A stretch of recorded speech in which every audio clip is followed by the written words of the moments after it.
Hi guys. All right, we're keeping our fingers crossed today. We want to be able to do this StreamYard so that way we can go through Instagram, Facebook, and YouTube and our before and after page all at the same time. So that way it's just more love and we can reach more people because I am excited about the live that I have today. And I think you're going to love the project. So I'm going to give just a second to pop on here to let it kind of populate. It takes just a minute to be able to have it. So that way I can see you pop on here. So what I love to do is on these Finish Fridays, when I take the time out to be able to pop on here and teach you. Y'all know my love of teaching. I love being able to um, raise your level of connoisseurship up.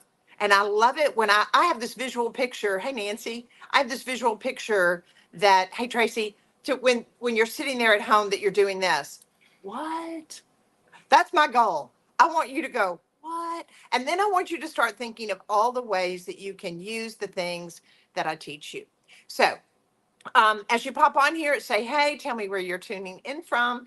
And this is our tribe. This is our tribe of women, primarily women. Of course, we do have our guys that we adore and love, but we love the aspect of crafting a beautiful life. So if you tune in on Fridays and you check me live, you're able to pop on. And of course, if you watch it later this weekend and maybe on Monday, the code for today's Finish Friday is Plaster 20, all lowercase, no uppercase. So it's just Plaster 20, Plaster 20. Part of the reason why I'm going to show you how to create a darling piece of art and that could go into possibly wallpaper. This could become the backdrop to maybe some art that you use. Maybe you want to use some of our stencils from our sister company, A Maker Studio, and you can put it on top of what I'm going to show you how to create today. I've never shown you how to do this before on a Finish Friday, so it's very exciting. Hey, Cheryl. Hey, Tana. Hey, Jacqueline. Hey, Julie. Hey, guys, as you pop on here. All right, so I have my assistant in the studio. Come over here. I want to show you what we've done. Come on, assistant, go a little bit faster. All right, so I'm going to hold this up. I want you to see. I'm going to go just a little bit in. If you can see, there's a gradation, and I have got this hanging. Can you see the bottom and the top? This is a poster hanger. Let me go there. That way you can see just from a distance. Can you see that? So what I'm going to show you today is one, how to be able to create this backdrop, which is great for a piece of art. What I did, it's so fun. This is just the magnet holder that you can hang this up on a wall. It's a magnet holder, so that way you can easily put the material that I'm going to show you to work on. But if you wanted to be able to do maybe a scripture, if you wanted to do a painting on it, if you wanted to do a stencil with a saying on top of what I'm going to show you, you can do that too. But also, did you just take that off? It was falling off. Oh, okay. Also, well, I wanted you to see how I did a second. This is just an urn that I'm going to show you how to create. And then that way you can stick flowers in it. You can put a vase down in it if you wanted to hold actual water. There's a lot of ways that you could do that, but I did it just with some dried flowers, and it's a really fun, cute idea. All right, so I want to show you how to be able to create your own Venetian plaster jute finish that you can create into a piece of art like this and do the urn and be able to put the dried flowers or fresh flowers in, or even silk flowers. There's lots of fun ways that you can do it. And as I'm showing you this, remember, it doesn't have to be the exact way that I did it. You'll come up with something even better and more creative. There's all shapes of urns that you could do. There's all different ways. And of course, even the finish that I'm showing you may become the backdrop to a painting. This is something even that you could do as a mural. I have done this as murals. I actually did this as wallpaper years ago. There's companies that do this and it costs $1 bazillion. You can make it the DIY way and it can be amazing. So, all right, I'm going to go in and turn this down. Again, as you pop on, say, hey, tell me where you're tuning in from. If this is the first time that you've ever tuned in, my name is Amy Howard, and I am the mother maker here at Amy Howard at Home. And I love teaching you how to craft a beautiful life. The code today is Plaster 20. You'll get 20% off on all of the plaster. and all of the Toscana milk paints that I'm going to be showing you how to work with today. Now, we'll tell you, there's some things that are going to be a little bit different. I'm going to be showing you how to do something. And what I don't want to happen is the old way of doing it. You're going, oh, this is how I mix my milk paint. It's not going to be the same way. I'm going to be showing you, I need you to mix them different and thinner in order to get the look that we're going to be executing on this jute. So I'm going to go on and turn this down, but and as you ask questions later, Jean and I will go back. We will, and our team at Amy Howard at Home, and we'll answer your questions because we want to make sure that you have that information. So all the storm has passed. Oh, praise God, Robin. I hope everybody is okay. Robin, Susan, Christine, everybody. Hey guys. All right, so let's go on and turn this down. Let's turn this down, and I want to be able to have it so you can see what it is that I'm working with. All right, so now the surface that I am working on today is actually, it's called jute. In a lot of terms, circles, people call it jute, Jute. But jute is also burlap. So you can get burlap from fabric stores, Joann's. You can buy it on Amazon online. Now, there are different jutes. There are different burlaps. And I want you to get the thicker burlap that I like this natural color. It's kind of scratchy, but it's thicker. I don't want you to get the thinner, more flimsy. This is thicker. Was there a milligram on this, by the way? No, it was just tight weave. Just a tight weave. That's a good word. So not too big of an open weave. You want to do a tight weave burlap. I like working with a natural color. So the first thing we're going to do as far as laying this out for the finish that we're doing is we're going to be working with our Venetian plaster. Now this is very important. All plaster is not alike because I like doing this with art pieces. I love being able to create pieces like this, and of course doing it on furniture. It's important that you use a true Venetian plaster. And this is basically 3 ingredients. It's calcium carbonate, lime, and marble dust. That's what is in this, and you're going to mix it. It's going to be in a powder form. So those of you that maybe have not seen this before, I'm just going to open this up because I want you to be able to see it.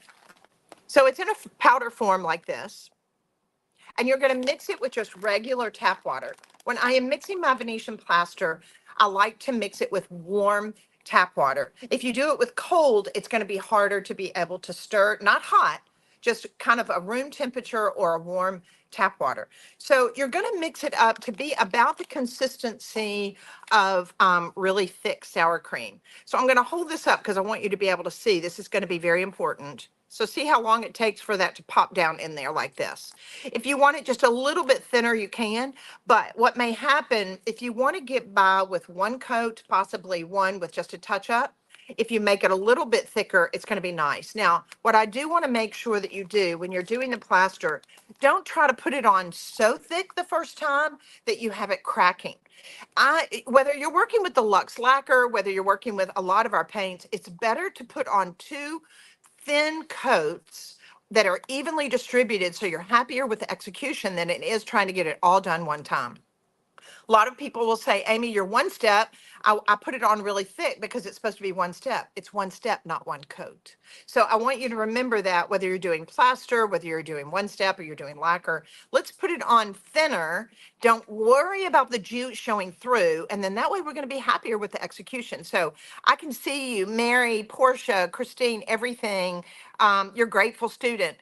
That just blesses me. Thank you so much, sweet girl. So as you pop on here, really and truly, tell me where you're from and then ask your questions. Sometimes I'll see them and then that way I can ask them live, but I'll definitely go back later and answer them. So I've mixed up the Venetian plaster with my tap water. I've got it this consistency. And now I'm going to be working with a trowel. You don't have to work with a plaster trowel. A plaster trowel is going to have these rounded edges on them. If you want to work with a sheetrock mud spreader, you can do that too. But you do want to work with something that's going to be able to that has a handle on it like this, so I can spread it. If you have a large putty knife in your garage or your tool shed, a large putty knife will work as well. So I'm going to go on and take some of my Venetian plaster, and I'm going to just go on and apply it to the edge. I'm going to spread it out. I want to make sure that it's pretty nice and even. Now, you'll notice what I'm doing. I am putting it on the inside of the trowel. I'm not doing it on the outside. And that way, when I'm as being right-handed, I can do it out here or on the inside, but I'm going to be spreading it. I don't want it everywhere. I want it on one side or the other. It's going to give me a little bit more control when I'm actually executing it. One thing that you can't see, and I want you to make sure that you see it, underneath my jute, I have a piece of masonite board. You can do a piece of wood if you want to. Part of the reason why I am not using cardboard, some people will say, well, Amy, can I just use cardboard? Cardboard is corrugated. And so when it gets wet, you're going to start to get the texture from the cardboard into the jute or the burlap. Does that make sense? So I would not use cardboard unless you want to be able to get that look. And that's probably a lie that I need to do. There's a trick that I've done and created a great finish. So note to self. So I'm just going to go in and pull this down. I do have a backing on it, tempered masonite, a real thick piece of sheetrock, masonite board like this, any of those will work. So I just don't want you to do cardboard. All right, so now I've got my plaster here and I'm going to start applying it. And I want you to kind of see as far as the consistency of it. As I'm spreading this on, I want to make sure that I don't get it too thick. And I'm going to hold this at a 45-degree angle. I'm going to hold it like this because as I'm spreading it, I'm going to see some of these fibers come through, and that's okay. A lot of you may think, I can still see the brown from the burlap underneath there. Is that a problem? The answer is no. Because if we can get it all nice and even on this first pass, we're going to allow it to dry for probably a couple of hours. If it's really hot, if you want to sit it outside, it will not hurt it because a lot, we've still got August weather and we're able to put things outside and have them dry fairly quickly. Now, watch how I'm going over from this side. I'm filling in my negative space and I'm kind of merging it into what I had done. I just want to make sure that they're both the same. You can come back on top of it if you need it to be able to get all spread out like that. So this is about the consistency that I want you to be able to go for on your first pass. So I'm continuing to load up my my plaster onto my trowel or my putty knife, and I'll keep spreading it out over my burlap all the way. So let's say you're creating a piece of art with this. You're going to want to go off the edge all the way down. If you're wanting to create some wallpaper, which is a great idea, I used to do it. And I get kidded because I had my children help me when they were growing up. And I would paint these and do gilding on it, designs, the whole 9 yards. But if you want to be able to create it into a wallpaper or a mural, you definitely can do that too. You can do the same process that I'm showing you today. You want to just do one pass first, and then I would not cut it to size. I would be working with it where I would roll it up and work in long sheets. If I've got a 9-foot wall, I'm going to make sure that I do it about 9.5 so that way I can trim it. But this is about the consistency that I want you to be able to have as you're putting the Venetian plaster on top of your burlap. All right, so now I'm going to allow this to dry about 2 hours. I'm going to put on another very thin, even coat, and then it's going to dry. So now I've done this before we went live. So I'm going to move this just a second. Guys, take advantage of what we have available for you when we do these finished products. There's a code. It is Plaster20. You can get Plaster 20% off in any of the products that I'm working with. So I'm getting ready to show you how to do the Venetian plaster with your milk paint washes. All right, so let me move this down so that way you can see it. All right, so I just want to check the questions. Hey, Megan. Hey, Sue. Hey, Port City Peddler. Hey, Rita. Hey, guys. All right. So, and share this video, tag some good friends that you know love crafting a beautiful life too. And your name is going to go in for a drawing that we're going to be giving away products that you'll be able to use on your own projects. And all you have to do is share the video. So that sharing is. How long is the code good for, Amy? The code, I believe, is good for 4 days. I think that's about right. It's Friday, Saturday, Sunday, and Monday. The code is good. So that way it allows everybody that sees the video and is doing this time to be able to get their products in and order it. So, Gretchen, you may have done this before, and I'm guessing you're in my inner circle, but let me show you. I want to bring this again. So this is the project that we're going in for, that we're doing. So I'm showing you how to create this piece of art. So we've got our base coat on our plaster piece. And I'm coming back, I've done a gradation from kind of a creamy peach color going down into the green. And then I've created an urn that is basically I've glued on the edges to be able to stick these dried flowers in. And look at that. So that way it's gradated, so it really does become kind of a piece of art. So let me see. I'm wanting to make sure. Can you add acrylic gesso with the plaster? Not on this technique. I would not do that. I think it's best to stay with the pure plaster because the plaster and the milk paints are all meant to go together as far as being able to get this look. So it really is important that you stay with what it is that I am showing you how to do today. All right, so now I'm going to set this aside because I want to walk you through the process, and I know many of you are on lunch breaks, and I want to make sure that I show you. So these are the colors that I'm working with today. Now, all of the milk paints will be for the code that you use. You can get any of the milk paint colors, not just the colors that I am working with at 20% off. So I'm working with Daddy's Girl, Topiary is my green, Debutante is my lighter pink, and then Central Park. These are the four colors that I am working with today. So I've got Central Park, Topiary, Daddy's Girl, and Debutante. All right, so now one thing is, those of you that are on here, answer this question. As a rule, when you're mixing up your milk paint, what is the percentage of milk paint to water? Do y'all remember?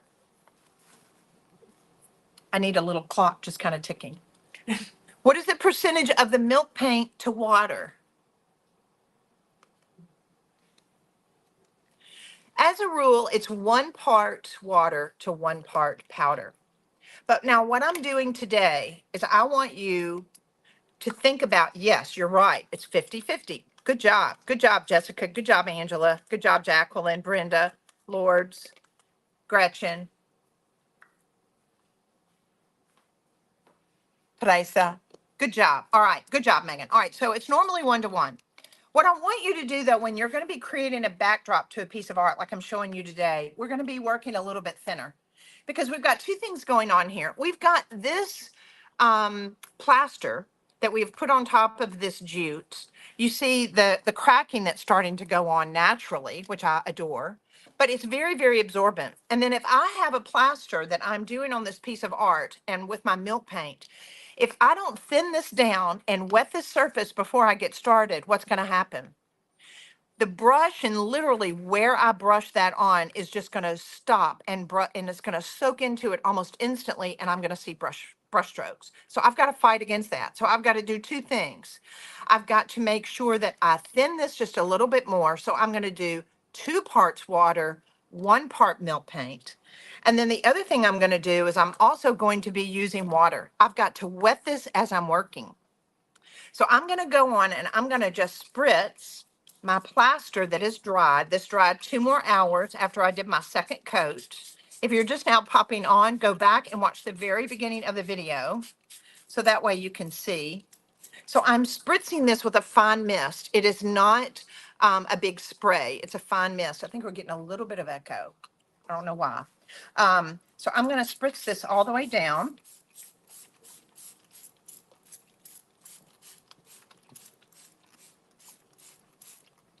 So now I've got my milk paint.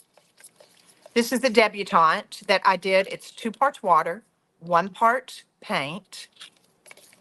And now I'm going to take a chip brush. You know, I'm going to be doing a live on tools to use with paints. The tools that you use are very, very important. If I'm working with milk paint, I'm going to be working with a chip brush. I want a very thick chip brush like this one, but I'm going to be working with a chip brush, not a synthetic brush. So now I'm going to go on and dip that inside here. And I'm gonna pull this down a little bit because I want you to be able to see. I'm working from the top down. So I am working from light. My debutante is my lightest color. I'm gonna gray date down and I'm gonna go into Daddy's Girl, which is a little darker rose. Then I'm gonna go down into my green, and then I'm gonna gray date into a little little blue. All right, so now I wanna make sure I'm talking so much. I'm gonna miss this just a little bit more. This cuts down on how quickly it's gonna be absorbed into my milk paint and my gesso and my plaster. All right, so now I'm going to spread this into wet. This is wet. I am literally spreading this milk paint into my wet plaster that has just been, not wet plaster, but just that it's been dampened with the water. All right, so now I'm able to kind of come back. I'm very careful because I'm constantly overlapping. I'm lifting up my brush a little bit so it's not quite as heavy. And then I'm gonna have some cheesecloth. If I see anything where I see brush strokes, I'm gonna come back and just kind of dab it like that. So I'm gonna work my way down just a little bit.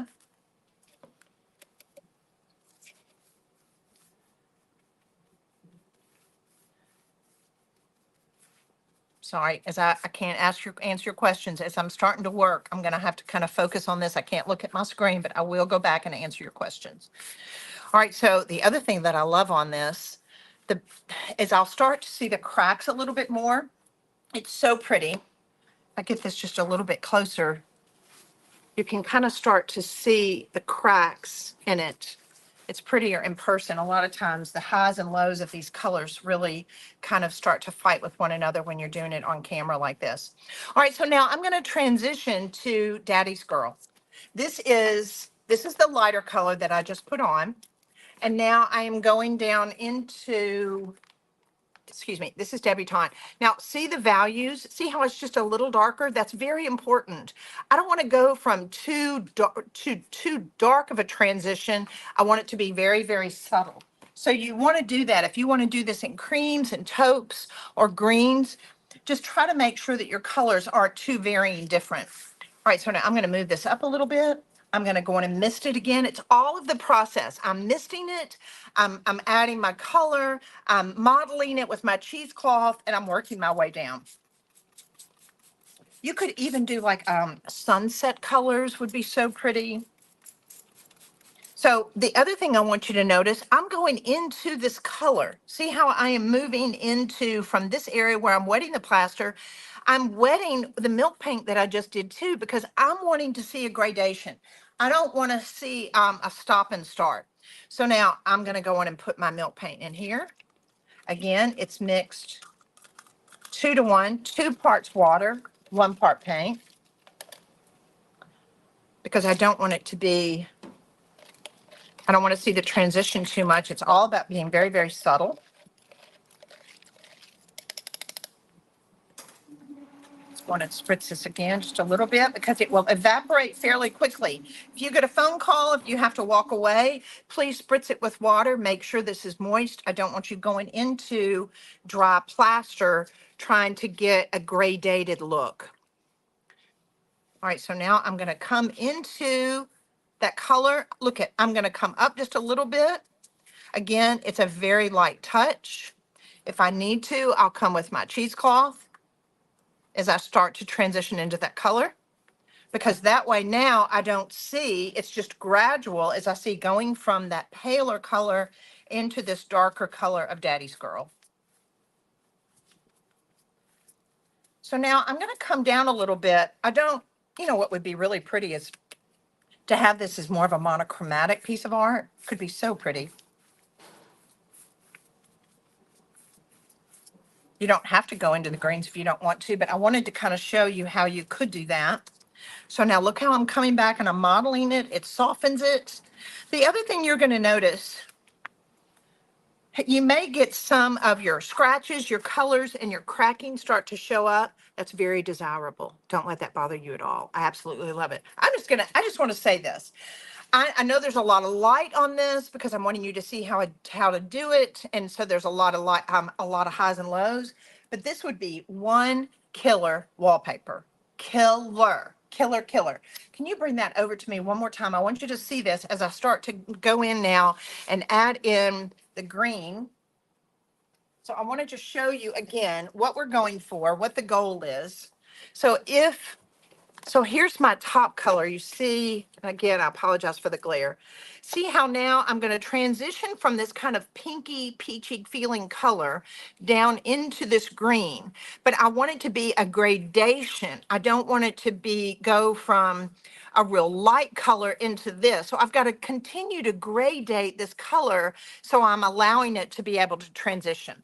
All right, so now we're going to go on and add in our green color. The green color that we're going to be working with is topiary, one of my favorite greens. If you've not worked with topiary in the milk paint, it's absolutely fabuloso. It's fabulous. So now, and I like how earthy it feels in comparison to this. We're working with a lot of earthy colors. Part of the reason why our milk paints are made from pigments from Provence.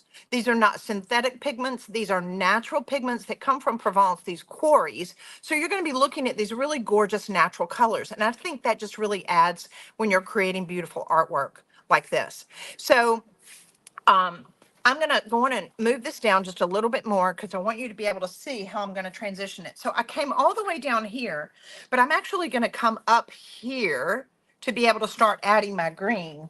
And so what am I going to do? I'm going to mist it. Once you mist this, don't start to go in and try to agitate it because milk paint will double process on you. And it's kind of like, don't mess with me. That's what it's telling us. So let's go on and mist this. I'm going to work my way down on that color. You see how I'm not just misting at the line, trying to think I can gradate it. I've got to go up and I'm going to be working my way down. Again, every time I'm coming in and I'm adding a color, like the topiary or any color for that matter, I've got to make sure that this is damp. All right, so now, let me see, where's my green color? It's hiding from me. Here it is. All right, so now I'm going to go on. Here it is, 1 to 1. I'm going to add just a little bit more water. Again, 2 parts water, 1 part paint.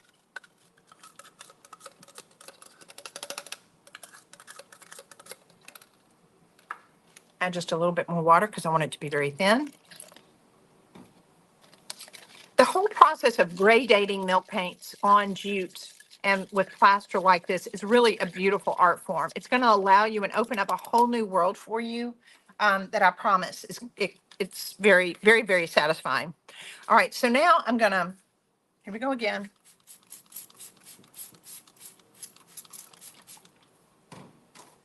Again, using a chip brush. I don't ever use anything but chip brushes when I'm working with my milk paint.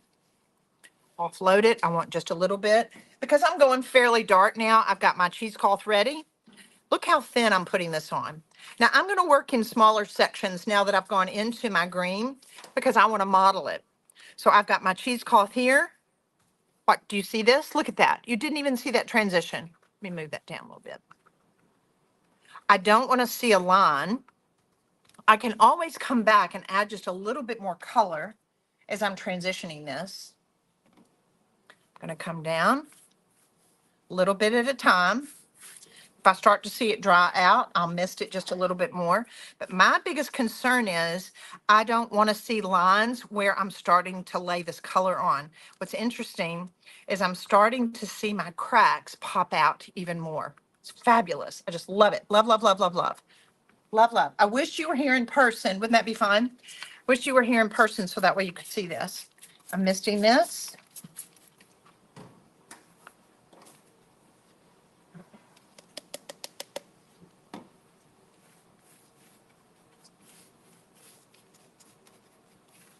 You know, too, you can come back and seal this because I'm just looking at the width of this. Those of you that love entertaining too, we could make a beautiful runner out of this. This would make a great runner. These could make adorable placemats. You just want to seal them afterwards. Having them gradated like this would be absolutely beautiful. So not just an art form, this process that I'm teaching you could actually become so many different things. I wish you could see the whole thing here. It is so pretty how it's going from this lighter pink that I had with Debutante, going into Daddy's Girl, going into Topiary. Now what are we going to do? I'm going to come back up into this just a little bit, add just a little bit more green. Uh-oh, I messed up. What did I forget to do? Mist. I've got to mist it the whole time I'm doing this. I love the way this looks. It looks totally different than the other one that I did. And a lot of that, please don't judge your projects on the first time. We've got to give ourselves a little bit of grace to learn. Every time we do it, we learn. We learn from our mistakes. What do we tell our kids that, don't we? But we don't give that same grace to ourselves. All right. So I'm coming back in while it's still wet. You'll notice I didn't really allow it a whole lot of dry time, and I've got my washed cheesecloth ready to go.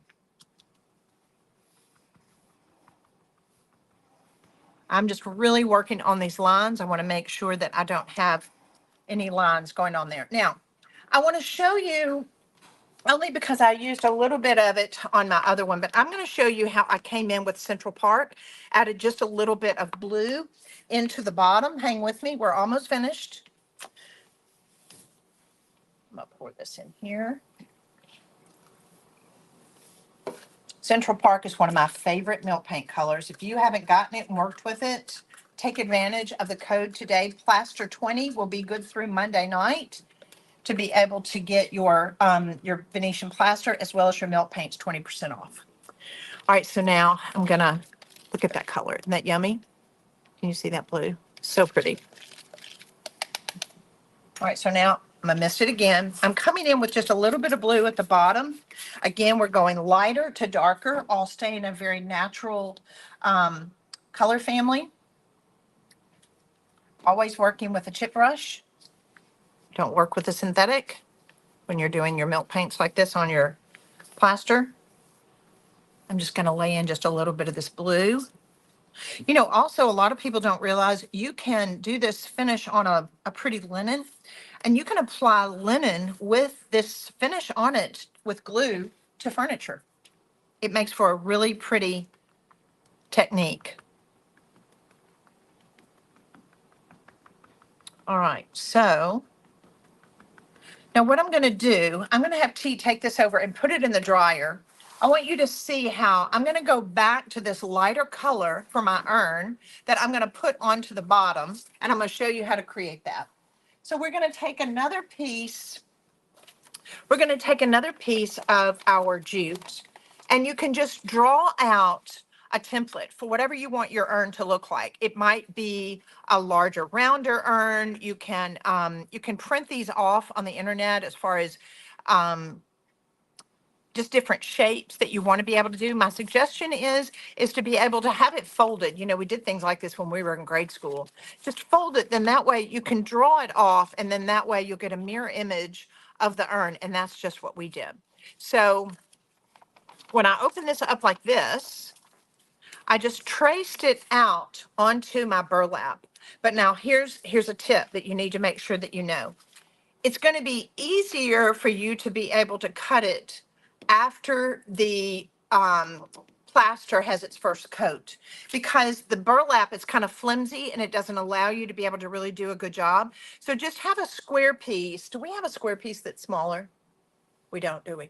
Just have a smaller square piece and put your plaster on top of it, then lay your template down, draw it out, and then you can cut it, kind of cut into it a little bit with an X-Acto knife, and then that way come back and cut it out with your scissors.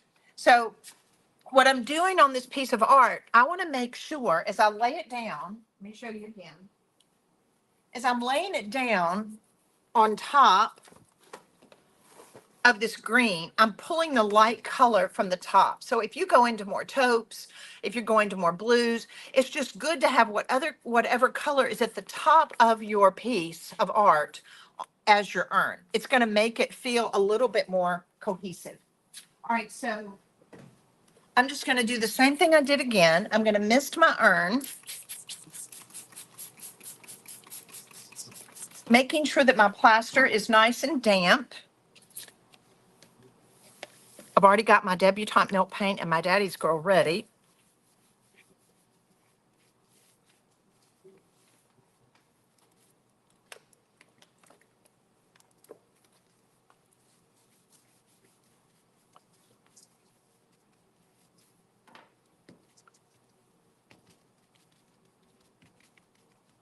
Now I'm going to come back while it's still damp with my secondary color.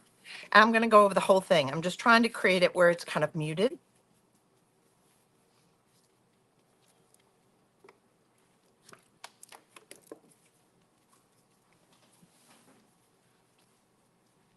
I'm going to dry this with a hairdryer just a little bit.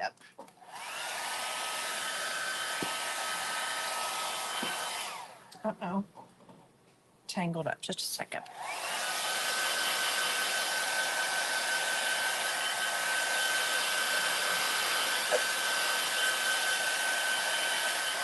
Part of the reason why I'm drying this is I want to be able to see my color.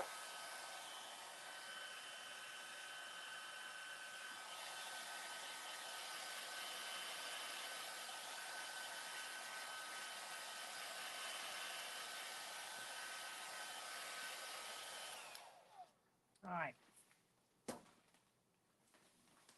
So now I've got my piece. Man, drying made a big difference, didn't it?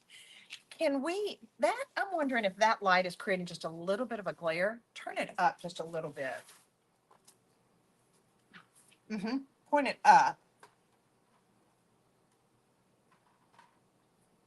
That helps just a little bit because I want them to be able to see. See what I'm saying? Maybe turn it off altogether and let me see if these other, maybe that kind of helps, doesn't it? All right, so now, does that allow y'all to be able to see that just a little bit better? All right, so now look at the distance from the bottom. I'm going to push this down just a little bit more. I want to be able to make sure I've got a little bit of negative space from the bottom.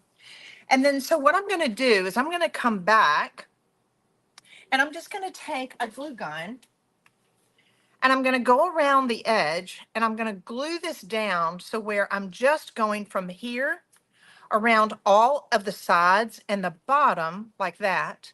And then that way I've got it to where I can come back and start to put in, after that's dried and it's attached, I can start to come in and place my dried flowers. Now, I like dried flowers. Some people like to do silk flowers, but it allows you to be able to create this image of your urn. Is that not the most fun? So I want to see you. Hold on. What do you think? Is that not the most fun? There's so many things, and I will go back and I'm gonna grab this one more time. I'm gonna go back and answer your questions and kind of go through. So let's go through what we did. We had our jute or our burlap. We want to make sure that we have a tight weave. Don't go with too big of an open weave. I prefer going with more of a natural burlap. And so then we're going to come on top of it with Venetian plaster, nothing else. There's no other product that I added in, just Venetian plaster. Do one thin coat, like I showed you, go back and watch the video. And then that way allow it to dry for about 2 hours. And then you're going to go back and you're going to put on a second coat, then allow it to dry a couple of hours. Then you're ready to go. You don't have to sand it. You don't have to do anything. The main thing is that I want you to continue to mist it with a fine mister with your water before you put on your milk paints. And then go back and watch the video. I used 4 different milk paints, gradating from a lighter color down to a darker color. You don't want to do a dark color at the top and then go lighter. You want to go from light to dark because the darker color balances the base of the piece of art that you're doing. And then whatever colors you use to be able to create it, then use the lighter color at the top to be whatever shape urn you want to do. And then glue the sides with your hot glue gun and then just add in your dried flowers, your silk flowers, or whatever you want to be able to do. So the question is, can you use it with caproni wrap? You can't. It won't work. The caproni wrap is not thick enough. You have to be working with a jute like this that's thick enough and it's going to be hardy enough so that way I can come back and just get a poster hanger like this. They're magnetic and that way it'll hold your jute just fine and that way you can hang it on a wall. If you don't want to do an urn and add the dried flowers, you could very easily come and do a scripture verse on here. You could do a piece of art. You could do some transfers. I just wanted you to be able to see how you can use it as a backdrop to be able to really create a beautiful piece of art. And I wanted to show you how you can gradate colors with the milk paint beautifully to be able to create this transitional color that would be beautiful in sunsets or whatever your favorite colors are. So take advantage of the code today. It's Plaster20, all lowercase, Plaster20. You can get 20% off of Venetian Plaster and all of the milk paint colors. You choose your faves, and that will be available to you through Monday. Thank you so much for tuning in. I hope this has been helpful. I hope it's been exciting. I hope you've kind of had a couple of, oh my goodness, this could be fun. I'm going to do this. Because here's the deal. You can control this surface base. I promise it's going to rock your world. If you go back and you'll remember the things that I'm telling you, how to gradate from one color to the next so you don't see any brush strokes or any stops and starts. Keep it damp with your mister and very thin, 2 parts water, 1 part milk paint, not the 1-to-1, 2 parts water, 1 part milk paint. You're going to do a fabulous job. I love you guys. Share this video, tag some good friends, say you want to do, let's get together and do this. And your name will go in for a drawing. We'll be giving away free product next week. Love you guys. Mwah. Have a great weekend.